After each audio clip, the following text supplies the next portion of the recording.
So hey students, we are overwhelmed by the response of the podcast. बहुत सारे messages आए आपको, मुझे मेरे टेलीग्राम पे, मेरे व्हाट्सएप पे related to the polity podcast, जिसमें हम कुणाल सर के साथ बैठ के पॉलिटी से रिलेटेड कई सारे क्वेश्चंस, कई सारे डायमेंशंस की बात कर रहे हैं। पार्ट 1 के बाद अब हम पार्ट 2 रिलीज कर रहे हैं। इस पार्ट 2 में हम आगे के डिस्कशंस जैसे कि पॉलिटी सब्जेक्ट, उसके अप्रोच को तो आगे बढ़ाएंगे, साथ ही साथ हम लोग अब और डीपर एनालिसिस में जाने वाले हैं, ताकि एग्जामिनेशन के nature, the changing nature of examination, current affairs का जो सेक्शन है जो पॉलिटी से रिलेट करता है, इन सारे डायमेंशन को भी एक्सप्लोर करें। तो आइए देखते हैं।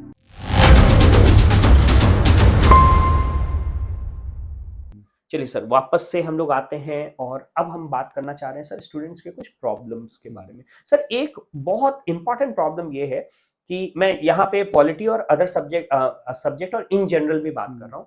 वो ये है कि कई ऐसे स्टूडेंट्स हैं जो बेयर एक्ट को पढ़ कर करके पूरा याद कर लेते हैं, और उन्होंने अलग अलग जगह पढ़ाई भी की है, और फिर उसके बाद जब बाद में आते हैं ना, डाउन द लाइन, एक साल जब तक पढ़ रहे थे, आप किसी भी XYZ जगह पे पढ़ रहे थे, उन्हें सब चीज समझ में आ रहा था, लेकिन डाउन द लाइन फिर उन्हें लगता है कि हमें पॉलिटी नहीं पढ़ाया गया, हमें केवल एक पर्टिकुलर पॉइंट जो है, एक आर्टिकल है, उस आर्टिकल को रटा दिया गया है, समझा दिया गया, और हम पॉलिटी के पीछे जो कंसेप्ट्स है ना, उन कंसेप्ट्स को नहीं समझ पाए।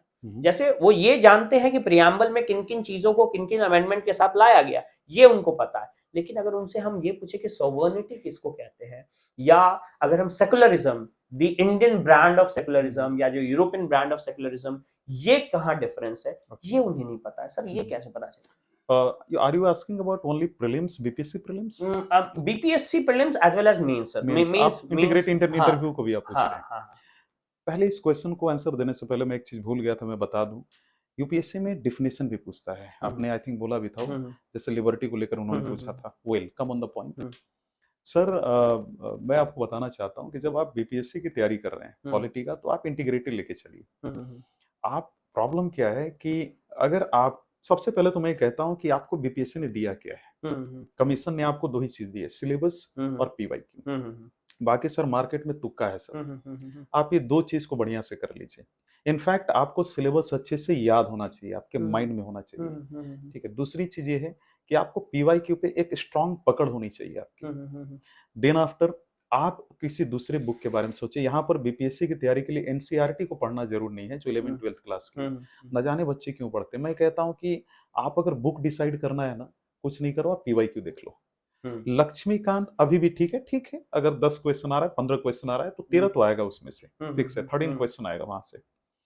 अब यहाँ पे करना क्या है कि आपको एक मेंटर की जरूरत है वहां पे।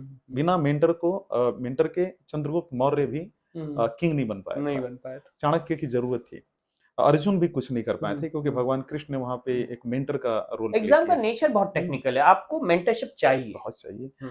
इवन आप कई बार तो अप्स एंड डाउन्स आते हैं, उस समय आपका मेंटर ही आपको संभालेगा। वेल सर, पॉलिटी के लिए सबसे बढ़िया मैं बोलूंगा, कुछ मत करो।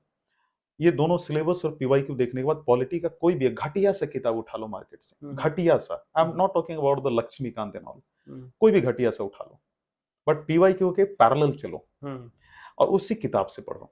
लेकिन कुछ चैप्टर्स हैं, मैं अभी बोल दे रहा हूँ सर, ये यूट्यूब पे रिकॉर्ड हो रहा है, ये सर आप समझिए कि मैजिक की क्या उसको बोलते हैं, बॉक्स उसमें है, उसको वही मैं खोल रहा हूँ यहाँ पर।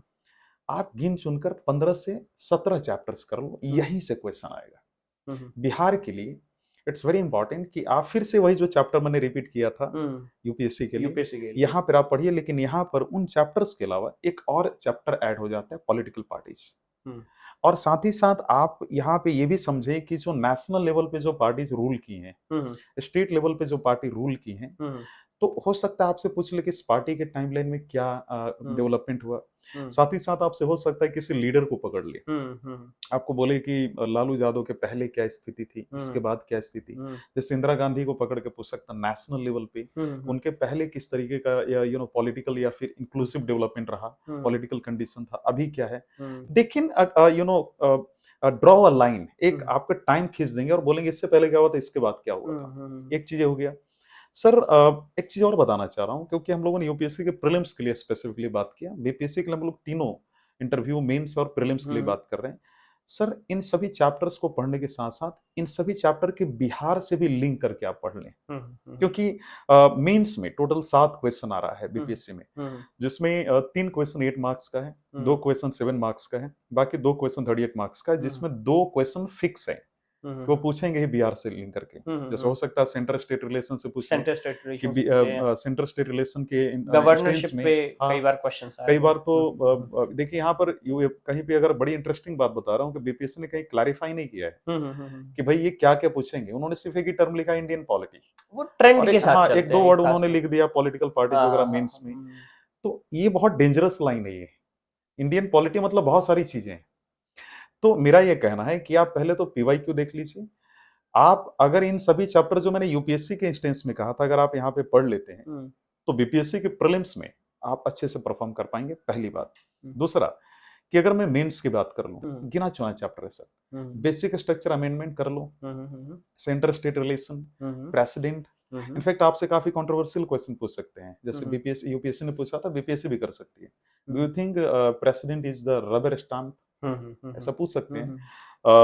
आपसे ये भी पूछ सकते हैं कि अमेंडमेंट ऑफ द कॉन्स्टिट्यूशन कौन सी आर्टिकल में, एब्सोल्यूट मेजोरिटी क्या होता है, इफेक्टिव मेजोरिटी क्या होता है, सिंपल, स्पेशल, साथ ही साथ special majority with half of the state legislature, इसको डिफाइन करो।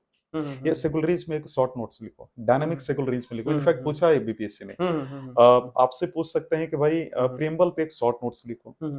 तो ये कुछ चैप्टर्स हैं। इवन हिस्टोरिकल बैकग्राउंड से भी उन्होंने पूछा था, 1892 वाला जो एक्ट है।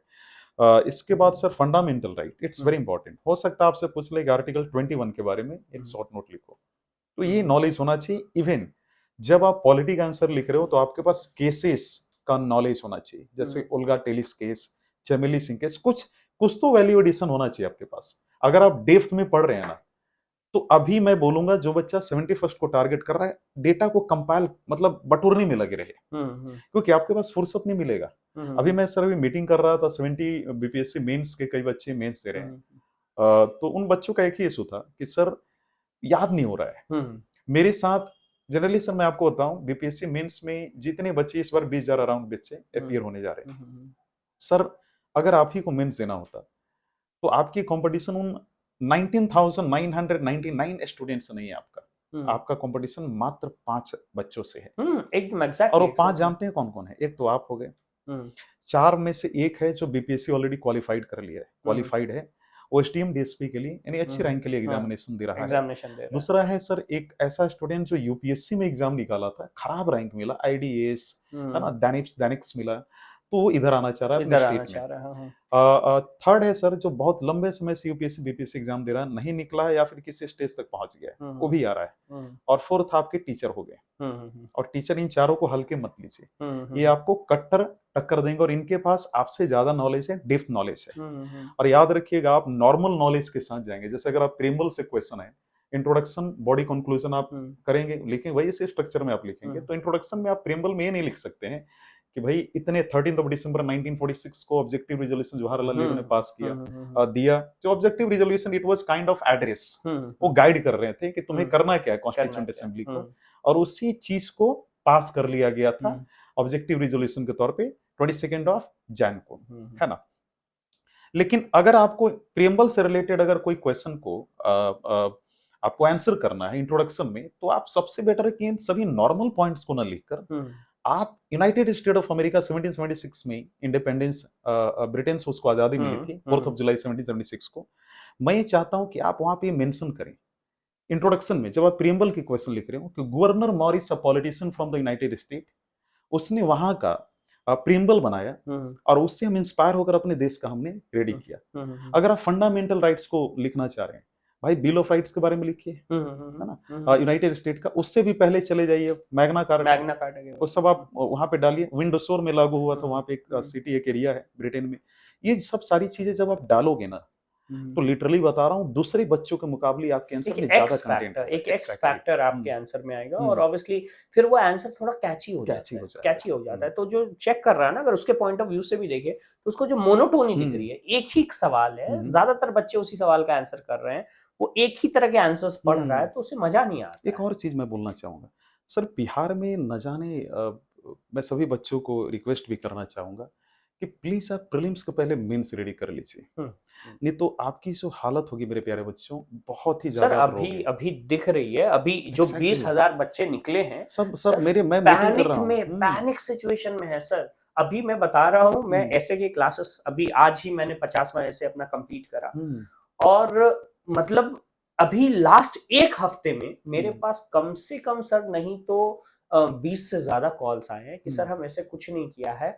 और अभी तो एक बच्ची ने फोन किया था बाहर से, सर हरियाणा से कॉल किया था, और उसने बताया कि सर जो हमारा मतलब ये था ऐसे वाला सीन था, हमको हम्म, लगा था कि हो जाएगा, अब हो नहीं पा रहा है, और बहुत लास्ट में यूट्यूब सजेशन में आपका जो है चैनल आया, हम्म, अब तो हम कर रहे हैं सर, लेकिन और क्या करना, मतलब आप समझिए कि इतना लेट जाके मतलब बिल्कुल अनप्रिपेयर्ड दे रहे हैं। हम्म, तो मैं इसलिए भी कहता हूं कि वो बच्चे जो 71st या 70th के लिए हैं, अगर वो किसी तरीके से अपने प्रिपरेशन को पॉलिश कर दें तो there hmm, a very high chance high कि चांस। वो एकदम गो थ्रू हो सकते Exactly, हैं। and you have to understand the need of the BPSC prelims, mains and interview well.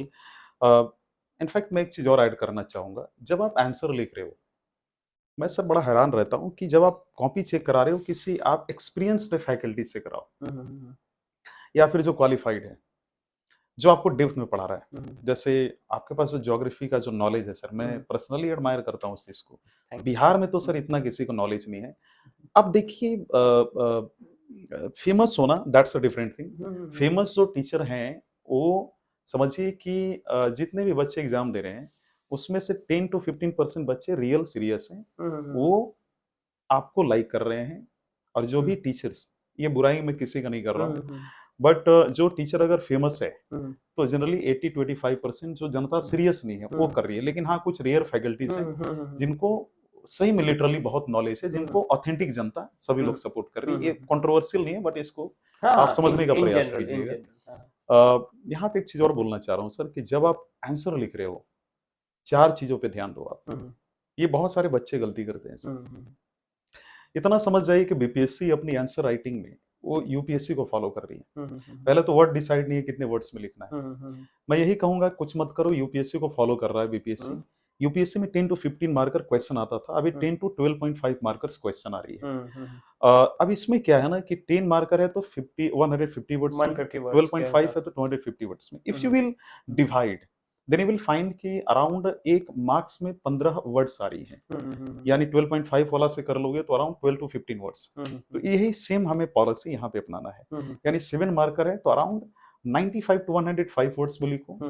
वो 8 मार्कर से तो 100 to 120 वर्ड्स में। 38 मार्कर से तो आप उसको लिख सकते हो 500 to 570 वर्ड्स में। आप कैलकुलेट कर लेना। अब सवाल ये खड़ा होता है कि सर इतना लिखना जरूरी है? मैं बोलूंगा 10-20 ऊपर नीचे हो जाए तो कोई दिक्कत कोई दिक्कत नहीं नहीं है। है। हाँ, हाँ। लेकिन सबसे बड़ी जो इशू है कि चार चीज पे ध्यान देना। एक normal structure, introduction, body, conclusion. और बॉडी में ये चीज याद रखना कि पॉइंट्स में लिखना, बुलेट पॉइंट्स में, पैराग्राफ में नहीं लिखना, क्योंकि फिर वो एग्जामिनर समझेगा इसको नॉलेज नहीं है। और एक चीज और है सर कि कभी मार्जिन में कुछ फालतू नहीं लिखना। कहीं एक ही पेन का यूज करना सर बहुत सारा हाँ, एक का इशू है। ये तो बहुत बेसिक मैं है। मैं आपको बताता हूँ कि किसी भी टीचर की बात मत मानो।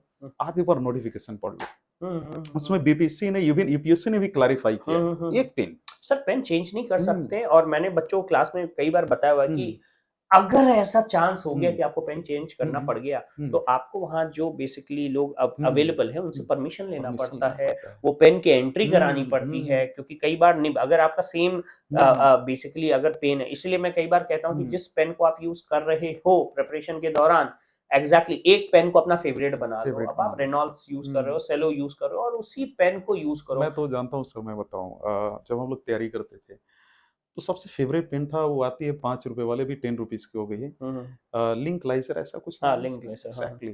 तो जिस पेन से लिख रहे हो ना, रिफिल बदल लो, पेन मत बदलो। पेन, हाँ, रिफिल आप चेंज कर और सकते एक हैं। चीज और बोलूंगा मैं अभिषेक सर, कि सभी बच्चे एटलीस्ट ये इंश्योर कर लें कि मेंस में अपीयर होने के पहले बीपीएससी का अराउंड वो 1000 एसए जीएस1 जीएस2 का आंसर, क्वेश्चन का आंसर लिख लें। वो प्रीलिम्स में अपीयर हो रहे हैं, 35 to 40,000 क्वेश्चन लिख लें, सॉल्व कर लें।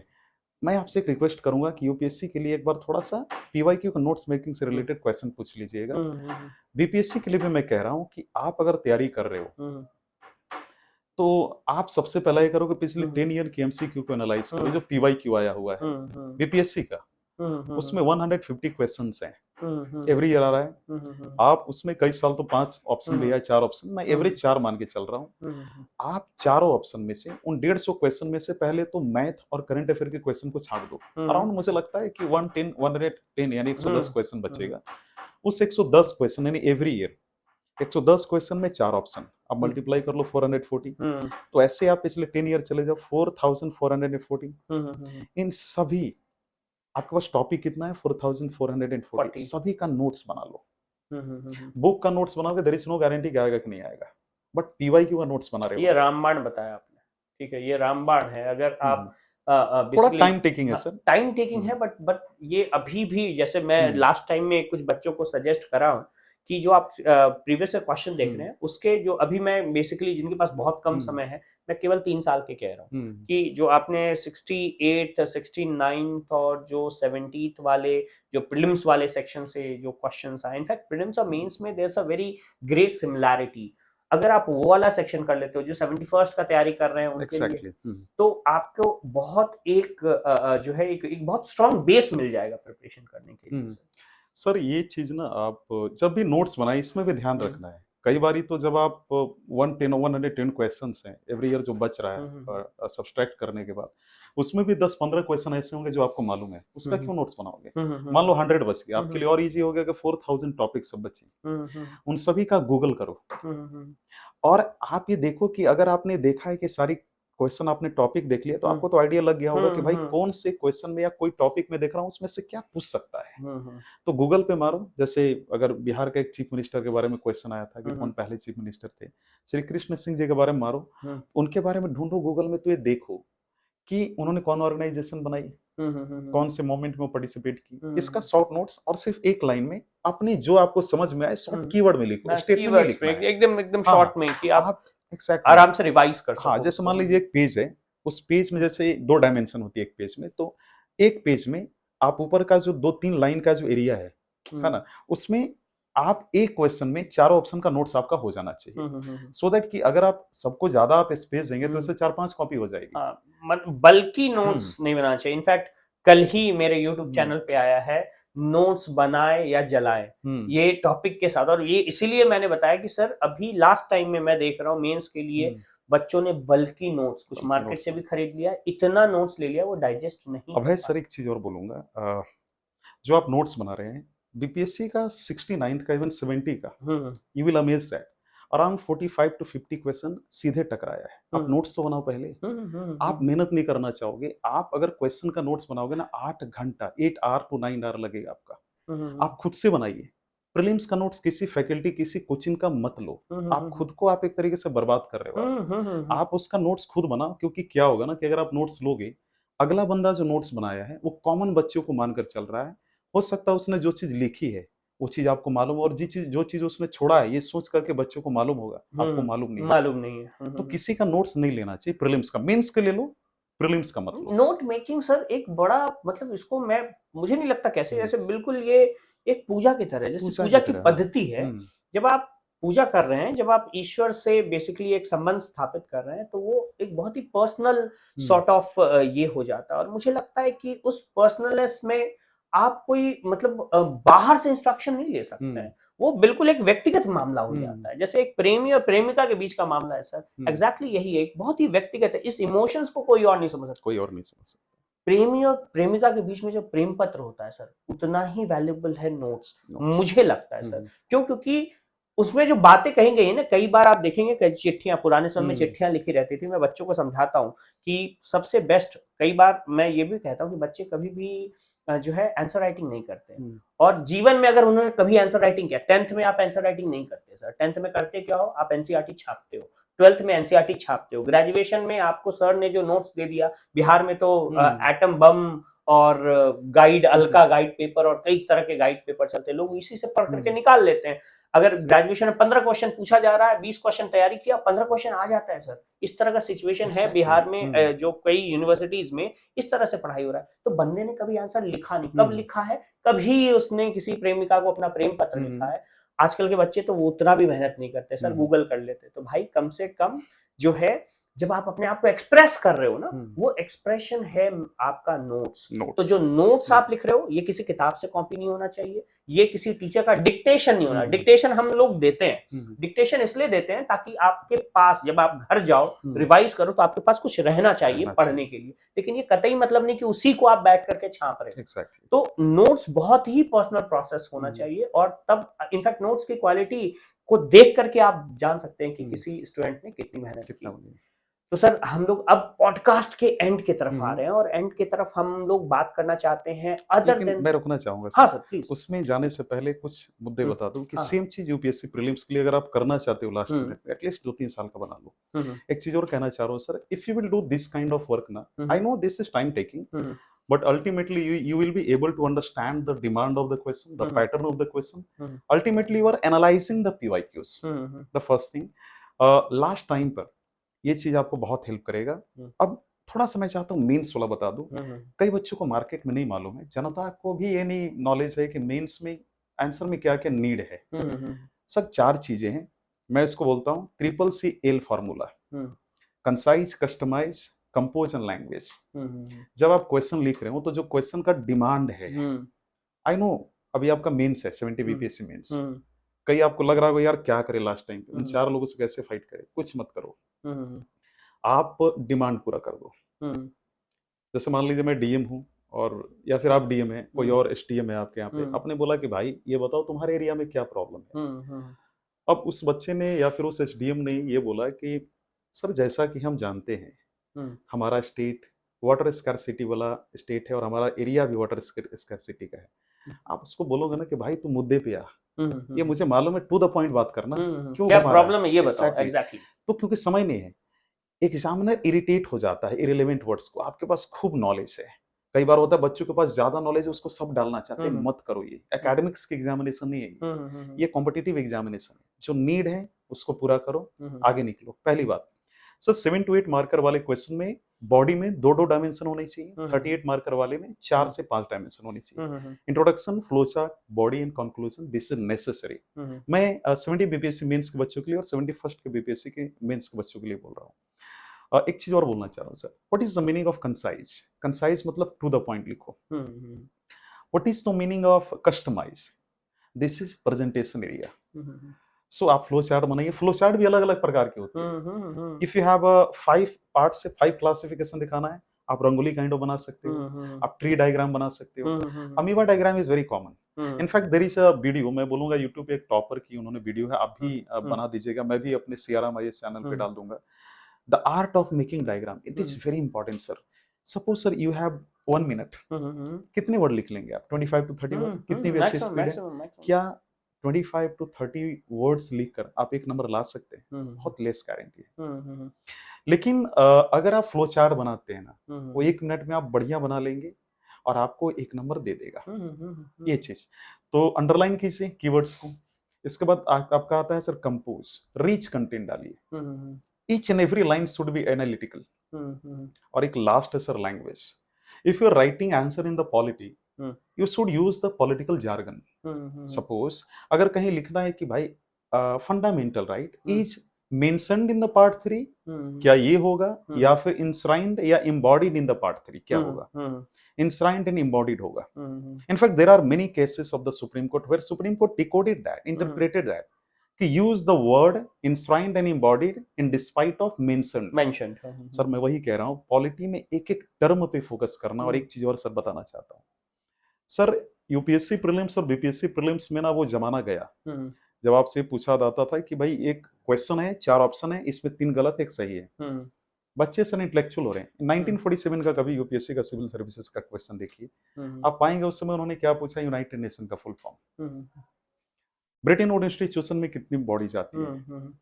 आज के 4th-5th के बच्चों के लिए ये क्वेश्चन है। लेकिन आप ये भी देखिए उस समय लिटरेसी रेट कितना था, उस समय के लिए वही क्वेश्चन टफ था, काफी टफ था, काफी टफ। आज हमारे लिए इजी लग रहा है। हो सकता है हमारे बच्चे या फिर उनके बच्चे आज 2025 के जो क्वेश्चन उनके लिए वो इजी लगे, काफी इजी लगेगा। तो मैं ये कहना चाहता हूँ सर कि आप क्वेश्चन की नीड को समझिए, आप थोड़ा एनालाइज करेंगे आपको मालूम चल जाएगा। आप सर क्वेश्चन कैसा पूछ रहा है, एक क्वेश्चन आपको दे देगा, बोला पर्टिकुलर कि consider the following with reference to this particular consider the following statement, 4 statement दे देंगे सर, चारों सही है।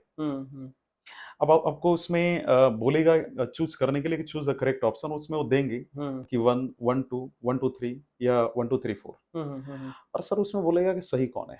तो आप तो ये सोच के चल रहे हैं कि यार चारों सही है, लेकिन याद रखिएगा, इसलिए बहुत जरूरी है, मैं सभी बच्चों को ये बोलना चाह रहा हूँ कि एक बार नोटिफिकेशन जरूर पढ़िए। आप टीचर से पूछते हो पूछो, बट एक बार नोटिफिकेशन जरूर देखो क्या लिखा गया है। उसमें यूपीएससी ने बोला है कि चूज मोस्ट एप्रोप्रिएट आंसर, तो आप उसमें जो मोस्ट एप्रोप्रिएट है उस पर टिक लगाओ ना। सर नोटिफिकेशन में ये बात भी कहा गया है कि the content of the question is more important than the word limit, ये यूपीएससी मेंशन करता है अपने इसमें, तो ये काफी इंपॉर्टेंट हो जाता है। और जो आपने मैसेज दिया इसके थ्रू, इसको भी बच्चे अगर इनकॉर्पोरेट करें, और जो कुछ ट्रिक्स बताया है, आई थिंक कि ये केवल पॉलिटी सब्जेक्ट के लिए नहीं, इन जनरल बाकी सब्जेक्ट पे भी आप बेसिकली अप्लाई कर सकते हैं। जैसा मैंने कल के वीडियो में बताया था, जो नोट मेकिंग होता है और आंसर राइटिंग होता है, हर सब्जेक्ट का अपना एक सिनेरियो, जैसे आपने पॉलिटिकल जर्गन की बात की, अब जैसे हम हिस्ट्री की बात करते हैं, फॉर दैट मैटर अगर हम बात करते हैं ज्योग्राफी की, तो हर सब्जेक्ट का अपना एक जर्गन है।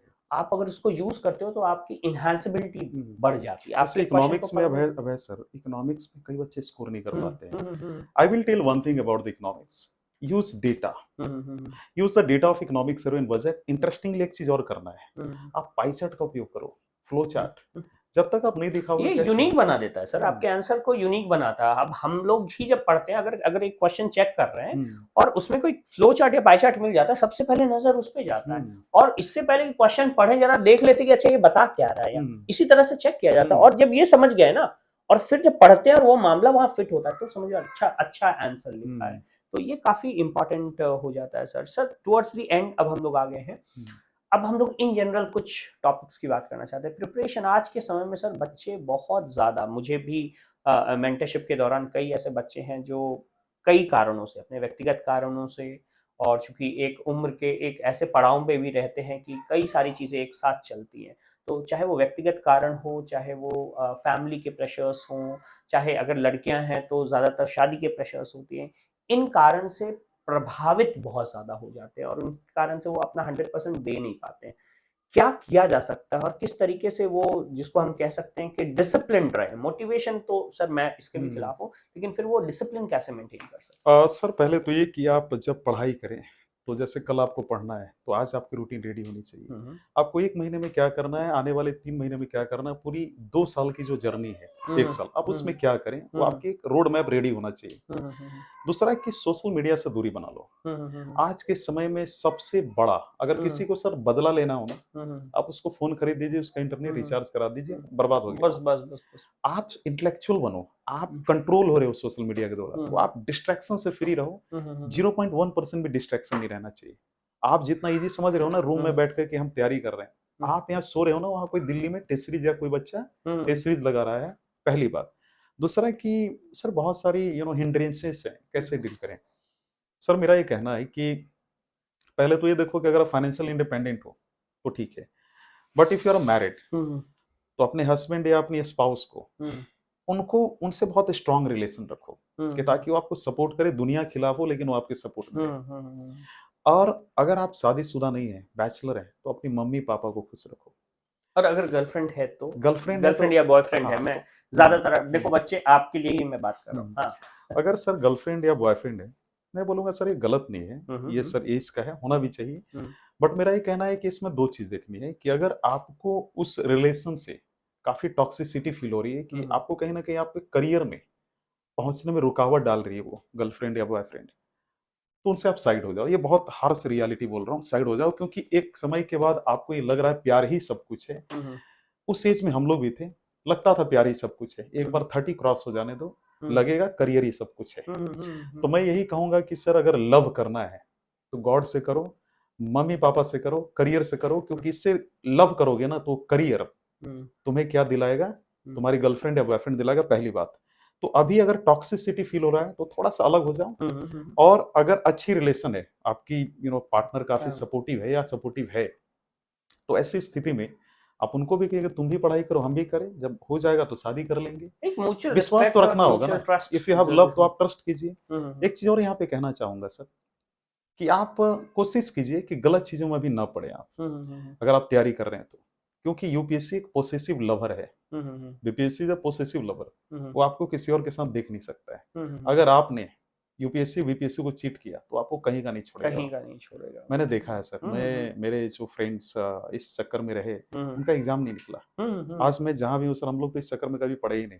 सर सच में। अगेन एग्जाम नहीं निकला, और चूंकि आपने कभी सिलेबस के साथ या इसके साथ कभी सीरियसली रहे भी नहीं, वो आगे कुछ नहीं कर पाए कुछ सर। नहीं। ऐसे देयर आर मेनी स्टूडेंट्स, मतलब एग्जाम्पल भरा पड़ा है। मेरे हुँ। कई सीनियर्स रहे, मेरे साथ पढ़ने वाले रहे, मेरे कई स्टूडेंट्स जो मैं देख रहा हूँ, जब मैं दिल्ली में क्लासेस लेता था, आई यूज्ड टू सी कि चूंकि उन्होंने बहुत सीरियसली चीजों को अप्रोच नहीं किया, लास्ट में उनको पता नहीं सर कि कुछ नहीं कर पा रहे हैं वो। उनको लग रहा है कि हमारी जिंदगी कहाँ जाएगी, और ऐसी स्थिति भगवान ना करे किसी के साथ हो। इसीलिए ये एक तरह का रिक्वेस्ट भी है और आपको एक तरह का डायरेक्शन भी है कि रिलेशनशिप बहुत सही है। अगर आप रिलेशनशिप में रहते हैं तो आप देखिए कि वो रिलेशनशिप आपको कम्प्लीमेंट करे, आपको नर्चर करे, रादर देन जो सर ने कहा टॉक्सिसिटी, उस टॉक्सिसिटी से आपको जरूर बाहर। क्योंकि आपके करियर से बड़ा कुछ इंपॉर्टेंट हो नहीं सकता है। क्योंकि if you are a women और आप एक गर्ल हैं या फिर आप बॉय हैं, एक समय के बाद सर फाइनेंशियली इंडिपेंडेंट होना बहुत जरूरी है। मैंने रियलाइज किया है, अगर आप ऑफिसर नहीं है तो आपको कोई वैल्यू भी नहीं देगा। तो इस बात पे ध्यान देना है। अब मैं ये नहीं कह रहा हूँ कि ऑफिसर नहीं हो तो लाइफ अच्छी नहीं है, ऐसा नहीं है। बट अभी जो अपॉर्चुनिटी है उसका सही यूटिलाइजेशन करो, टाइम मैनेजमेंट पे फोकस करो। और मैं बोलूंगा कि अभी जितना पढ़ोगे ना, कभी भी टाइम देकर मत पढ़ो कि यार मेरे को 8 घंटा पढ़ना है या 10 घंटा। आप इस बात पे फोकस करो कि यार मेरे को ना सिलेबस कंप्लीट करना है, आज मेरा इतना था, ये कंप्लीट करना है। आप टाइम मत देखिए, वो बड़ा ही एक अजीब सी रेडिकुलस, बड़ा नॉनसेंस न्यूसेंस काइंड ऑफ लगता है कि आप टाइम देख रहे हो, आज मैंने 8 घंटा पढ़ा है। This is very wrong thing. You should focus, आज कितना सिलेबस कंप्लीट किए। सवाल ये खड़ा होता है अभिषेक सर कि कैसे हम जाने कि मेरी तैयारी सही दिशा में चल रही है। बड़ी सिंपल है, आप डेली मेंस का क्वेश्चन लिखिए, अगर आप 71st वाले हैं तो डेली एमसीक्यू का क्वेश्चन सॉल्व किया। इनफैक्ट मैं अपने यहाँ पर डेली टेस्ट सीरीज भी लेता हूँ, डेली टेस्ट लेता हूँ क्लास का, वो कीजिए आप। इससे क्या होगा कि आपको मालूम चलेगा कि आज अगर 5 नंबर आ रहा है, कल अगर 6 नंबर आया, इट मीन्स आप ग्रोथ कर रहे हैं, आप सही दिशा में हैं।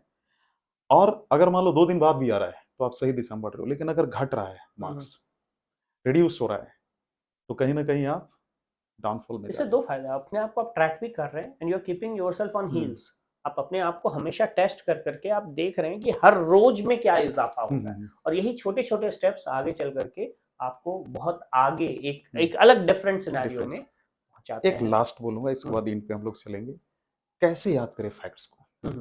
लास्ट टाइम एग्जाम है, कुछ मत करो, सारे डेटा को कंपाइल कर लो, रट्टा मत मारना। क्योंकि इतने सारे सब्जेक्ट है ना, रट्टा मार भी लोगे ना तो हो नहीं पाएगा। रट्टा मार भी लोगे, भूल जाओगे। अगर याद भी रह गया तो एग्जाम में ऑलरेडी इतने स्ट्रेस में रहोगे कि वहां जब क्वेश्चन सॉल्व करोगे कंफ्यूज हो जाओगे कि कौन सा लगाना है, किसमें टिक लगाएं। आप फ्रस्ट्रेटेड हो जाएंगे। इससे बेटर ये है कि आप फोटोजेनिक मेमोरी से चीजों को याद करें, एक जगह डेटा कंपाइल करें, सुबह सुबह उठें, एक बार समझ लें, एक बार हल्का फुल्का याद कर लें, आइडिया ले लें, अगले दिन फिर से उसको देखें, इसे नजर दौड़ा लें, लगातार 10 दिन तक करें। 11वें दिन वहां से मैं आपको क्वेश्चन दूंगा, आप पाओगे कि उसमें आपकी एक्यूरेसी 99% के आसपास हो जाएगी। एक करके देखो। बट एक यहाँ पे शर्त है, there is a precondition, you have to avoid social media. Social media से दूर रहो, डिस्ट्रैक्शन से बचो। सर वो नंबर पैड वाली मोबाइल है, वो नोकिया वाली जो पुरानी आती थी, वो आइडिया कैसे? मैं अपने कई स्टूडेंट्स को ज्यादातर नहीं कर पाते सर, लेकिन मैं अभी बता रहा हूँ, अभी करंटली 2 स्टूडेंट्स हैं जो मेरे मेंटरशिप के अंदर हैं और जो ये काम कर रहे हैं। मैंने उनको कहा कि आप अपना मोबाइल, चूंकि बहुत कोशिश की उन्होंने, सारा इंस्टॉल अनस्टॉल कर दिया, लेकिन फिर थोड़े समय बाद एक अर्ज महसूस होता है, एक एडिक्शन, और वो तुरंत इंस्टॉल बोलते सर बस इंस्टॉल करके आधा घंटा देखा फिर डिलीट कर दिया। तो ये जो अर्ज है इसको खत्म करने के लिए मैंने उन्हें बोला नंबर पैड वाली मोबाइल, और फिर उसमें एक डिसिप्लिन मैंने ये डलवा दिया कि भाई ये काम करो कि अपने पास जो आपने स्मार्टफोन रख रखा है, उस स्मार्टफोन को आप टाइम टू टाइम यूज करो। तो अगर घर पे बात करनी है, वीडियो कॉल करना है किसी के साथ, तो बोल दो कि हम संडे को बात करेंगे, तो एक वीक या 2 दिन या 3 दिन में आप बेसिकली यूज करो। तो सोशल मीडिया यूज करना सर गलत नहीं है, बट कैसे यूज करना है, यू शुड नो। बस sir social media is designed in such a fashion ना कि आपको एडिक्शन डालना चाहती है सर। सर सोशल मीडिया ना, इट्स ऑल अबाउट मनी। वो एक मार्केट है सर, और उस मार्केट में इस तरह से प्रलोभन दिया जाता है कि आप बच नहीं सकते। आपका यूज किया जाता है बेसिकली टेक्निकली। टेक्निकली। तो ये है सर, और एक यही बोलूंगा कि खुद पर विश्वास रखो, पॉजिटिव थॉट रखो, डिसिप्लिन रहो, कंसिस्टेंट रहो, और एक चीज और है, गॉड पे विश्वास रखो। दूसरी बात जो सबसे इंपॉर्टेंट है यहाँ पर, कि दुनिया क्या कहती है उस पर फोकस मत करो। तुम जानते हो कि तुम कितने कैपेबल हो, तुम हर चीज कर सकते हो। मैं तो कहता हूँ सर कि तुम ये सोच कर चलो, तुम किसी को ड्रीम मत बताओ ना। तुम्हें अगर कोई बोल रहा है तू नहीं निकालेगा, उसको अपने लाइफ से निकाल दो। बस याद रखना, अपने मम्मी पापा को धोखा मत देना, मदर फादर को, क्योंकि वो गॉड है। उनकी अगर आपके ऊपर ब्लेसिंग्स है सर, मैंने देखा है बहुत बेनिफिट करता है। ब्लेसिंग्स अगर मदर फादर का है, बहुत बेनिफिट करेगा आपको। आप किसी को चीट मत करो, है ना। आप ऑनेस्टली तैयारी करो, डेडिकेशन के साथ। और इसी नोट के साथ मैं अपनी बात खत्म करना चाहूंगा। Civil services examination, specifically UPSC and BPSC, is a possessive lover. बस समझ जाओ आप।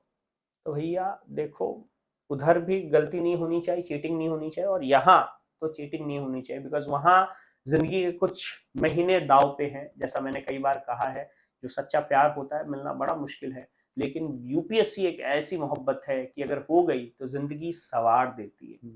इस गुड थॉट के साथ हम आज का ये पॉडकास्ट कुणाल सर के साथ बहुत ही एक मजेदार कन्वर्सेशन, एक ऐसा कन्वर्सेशन सर रहा। Thank you for basically getting into those points, उस एरिया में जाना, उस गलियों में भी हम गए जहां पे बहुत कम लोग जाते हैं।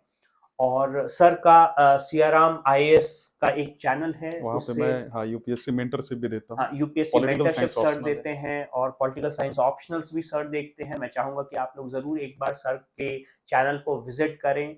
और आप हम एक और कोशिश, सर से इनफैक्ट हमारी बात हो रही थी कुछ दिन पहले, हम लोग एक कोशिश में हैं कि पॉलिटी और ज्योग्राफी का, जियो पॉलिटिक्स का, हाँ, जियो पॉलिटिक्स से रिलेटेड एक ऐसा सेक्शन है जिसको हम लोग लेकर के आए, और जिसके डिफरेंट डायमेंशंस आप लोगों के लिए अलग अलग चैनल्स पे, अपने चैनल्स और सर के चैनल्स पे लेकर के आए। तो आई होप कि ये पूरा पॉडकास्ट आपके लिए बहुत ही यूजफुल रहा होगा। Thank you Kunal sir for coming over here, और ऐसे ही इंफॉर्मेटिव और नॉलेजेबल सेशंस के लिए लाइक करें, शेयर करें और सब्सक्राइब करें। Thank you to all of you.